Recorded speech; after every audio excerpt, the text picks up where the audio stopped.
आदर्श Brahman foundation के राष्ट्रीय अध्यक्ष आशुतोष उपाध्याय ने प्रेस कॉन्फ्रेंस करते हुए बताया है कि ब्राह्मण समाज को एकजुट कर रहे हैं, साथ ही गरीब और कमजोर ब्राह्मणों की आवाज को बुलंद कर रहे हैं। राष्ट्रीय अध्यक्ष का कहना है कि ब्राह्मणों की सामाजिक समस्या, उनके साथ भेदभाव और रोजगार संबंधी मुद्दों को उठाने के लिए आवाज को बुलंद करें। उन्होंने ये बताया कि वो कई बिंदुओं पर बात कर रहे हैं, जिसमें वो चाहते हैं कि ब्राह्मण समाज भवन की स्थापना लखनऊ में की जाए। इस मुहिम को पूरे भारत में ब्राह्मणों को एक साथ लेकर आएंगे। ब्राह्मणों की समस्या का समाधान भी किया जाएगा।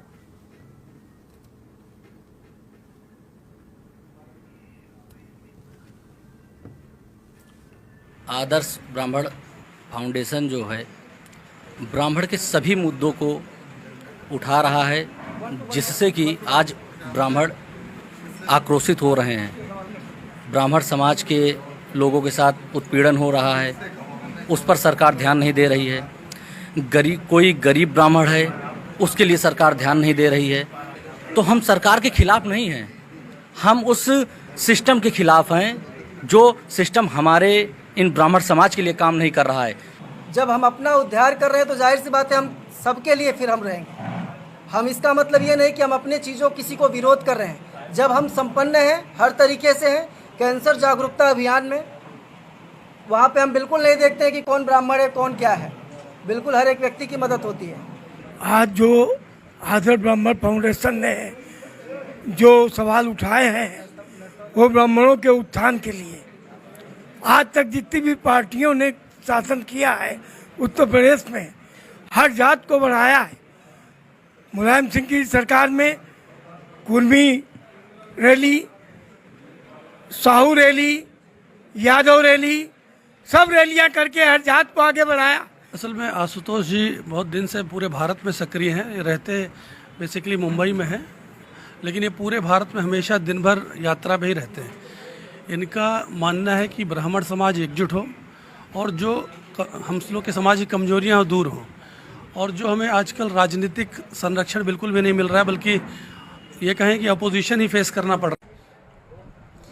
आदर्श ब्राह्मण फाउंडेशन का आज कार्यक्रम चल रहा है। आपको बताते चले प्रेस क्लब में पूरी तरह से प्रेस कॉन्फ्रेंस कर रहे हैं राष्ट्रीय अध्यक्ष आशुतोष उपाध्याय जी। वहीं अगर बात किया जाए तो कहीं ना कहीं समाज के हित में, साथ ही ब्राह्मणों के साथ जिस तरीके से कृतज्ञ हो रहा उस पर किस तरीके से आगे उजागर करते हुए उन समस्याओं का निराकरण किया जाएगा, इन्हीं सब चीज़ों को लेकर हमारे साथ कबीर महाराज जी हैं, इनसे बात करते हैं। सर, सबसे पहले आपका बहुत बहुत धन्यवाद। Thank you so much.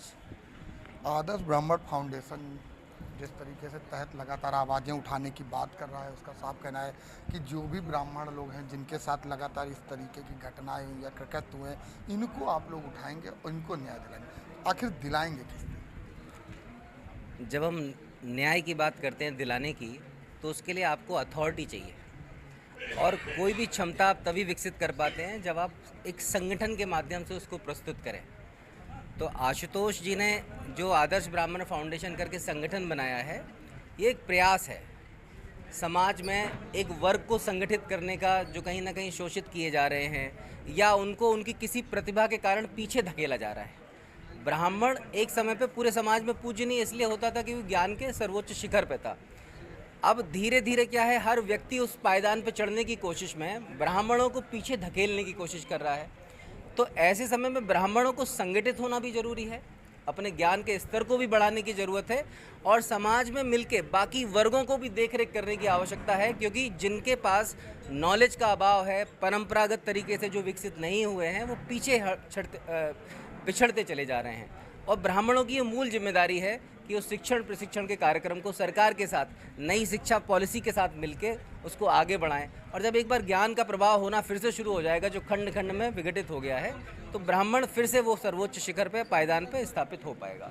अभी आप बात कर रहे थे कि ब्राह्मण को संगठित करने की। ब्राह्मण को संगठित करना कहीं आसान कार्य नहीं है, क्योंकि बड़े, चाहे राजनीतिक माहौल की बात कर ले या अन्य बात, ब्राह्मणों को एक तराजी पे जैसे मेंढकों को रखा जाता है, ऐसा है, आप 2 रखिए 4 चले जाते हैं। अभी आप संगठित होने की बात करते हो, ब्राह्मणों को कैसे संगठित करें? जब भी कोई परिवार या कोई समाज श्रृंखलाबद्ध तरीके से टूट जाता है, तो वो बहुत सारी चीज़ों के नासमझी में उतर जाता है बाजार में। अभी क्या है कि ब्राह्मणों को संगठित होने के लिए ज़रूरी है कि पद्धतियों को वापस से लाना। पद्धतियों का मतलब होता है प्रोसेस। जैसे हमारा जो पूरा का पूरा हिंदू जो समाज हम जिसको बोलते हैं, हिंद महासागर से लेके हिमालय तक, जो लोग रहते हैं वो हिंदू ही माने जाते हैं, ज्योग्राफिकल डिवीज़न है बेसिकली ये। तो यहाँ पे जो हमारी इंटीग्रिटी का मेन कारण था वो हमारी प्रोसेसेस थी, प्रक्रियाएं थी, छोटे छोटे जो हमारे आचरण थे व्यवस्थागत तरीके से, जो मैनरिज्म था। तकनीकी का विकास जिस व्यवस्था से हो रहा है, इंसान धीरे धीरे मानसिक रूप से विकृत होता चला जाएगा। अभी रिसेंट एक बहुत प्रतिष्ठित सर्वेक्षण था जिसमें आंकड़े आए हैं कि 85% लोग मानसिक रूप से बिल्कुल व्यथित हो चुके हैं, मतलब किसी ना किसी साइकोलॉजिकल डिसऑर्डर का कारण है। तो जब हम ब्राह्मणों को संगठित करने की बात करते हैं और जब ये प्रक्रियाएं दोबारा से स्थापित होंगी तो इन प्रक्रियाओं में वही लोग सबसे ज़्यादा कंट्रीब्यूट कर पाएंगे जिन्होंने बचपन से लेके अभी तक इन प्रक्रियाओं को देखा है अपने परिवारों में। अब वो प्रक्रियाएं क्या हैं कि बच्चे को कैसे पालना पोषना है, बच्चे का जन्म किस तरीके से वैज्ञानिक विधि से होना चाहिए, उसके संस्कार, उसके अंदर संस्कारों को किस तरीके से प्रभावित करना चाहिए। अब संस्कार जो हम देख रहे हैं ये तो संस्कार नहीं हो सकते ना, तो संस्कारों को मूल प्रकृति में वापस से स्थापित करेंगे तो हर ब्राह्मण परिवार को उसकी जगह मिल जाएगी। हर ब्राह्मण परिवार उस जो प्रक्रिया है उसमें पार्टिसिपेट कर पाएगा, प्रतिभागी कर पाएगा। और जब वो प्रतिभागिता या किसी कार्य में व्यस्त हो जाएंगे तो वो अपने आप ही संगठित हैं, क्योंकि अब वो मोमेंटम है। अभी थोड़ा पानी रुक गया है, इसमें सड़न आनी शुरू हो गई है, तो ब्राह्मणों के मूल व्यक्तित्व में भी सड़न आ रही है। ब्राह्मण कहीं ना कहीं विकृत भी हो रहा है, ब्राह्मण अपने आचरण से, मूल प्रकृति से दूर होता चला जा रहा है। तो ये प्रक्रियाओं का स्थापित होते ही ब्राह्मण धीरे धीरे मूल धारा में आ जाएगा, और ये मूल धारा केवल ब्राह्मण परिवारों को नहीं, समाज के और देश के हर परिवार को प्रभावित करने वाली है। अभी आपने देखा समाचार प्लस से किस तरीके से कबीर महाराज जी बात कर रहे, तो उनका साफ कहना है कि ब्राह्मणों के हितों के लिए ये फाउंडेशन काम करेगा, और साथ ही जिस तरीके से ब्राह्मण को संगठित करने के लिए या ब्राह्मणों के साथ जिस तरीके से लगातार जो घटनाएं घट रही या उनको निष्पक्ष जिस तरीके से उनको पक्ष होना चाहिए वो पक्ष में उनको जो सुनवाई हो रही वो भी नहीं होती हुई नजर आ रही। तो ऐसे में कहीं ना कहीं ये फाउंडेशन उनको न्याय दिलाता हुआ नजर। अब देखना ये होगा कि आखिर जिस तरीके से फाउंडेशन के कार्य हैं वो किस तरीके से होंगे, और आने वाले समय में फाउंडेशन किस तरीके से कार्य करता हुआ नजर आएगा। वीडियो जर्नलिस्ट लतीफ के साथ मैं जय त्रिपाठी, समाचार प्लस लखनऊ।